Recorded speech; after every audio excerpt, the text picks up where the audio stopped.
खोर्धा जिला एवं विपर्यय परिचालना एवं बीपीसीएल आईओसीएल एवं एचपीसीएल मिलित उद्यम 16 नंबर जातीय राजपथर पार्श्व रास्तार जरुरीकालीन आप साइड मॉक ड्रिल करा जायछि।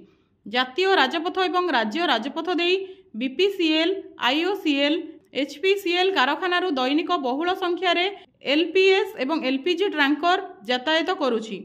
कौनसी दुर्घटना जनित एलपीजी गैस बाहर को लीक हेले परिस्थिति को किपरि नियंत्रण रे से करा जाई पारिबो से संक्रांत मॉक ड्रिल करा जायथिला। एही कार्यक्रम रे जिला प्रशासन, जिला क्राइसिस दल, कारखाना एवं बॉयलर निर्देशक, भुवनेश्वर जिला अग्निशम विभाग, जिला चिकित्सा विभाग, एनडीआर एवं आरओसीएल, एचपीसीएल, टीपीसीओडीएल, अग्निशम सुरक्षा विभाग एवं खोर्धा इंडस्ट्रियल एस्टेट्र गढ़ी उठिथिबा कारखानामानंकरे थिबा अधिकारी वृंद एथिरे अंशग्रहण करिथिले।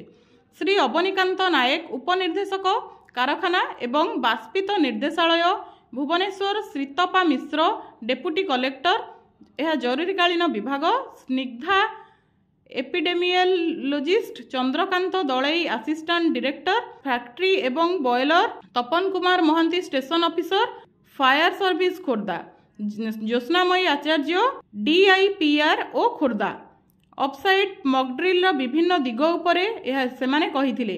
रास्तारे एलपीजी गैस लीक हेबार परिस्थितिर डेमो सृष्टि करा जाई एहार मुकाबिलार व्यवस्था मध्य करा जायथिला।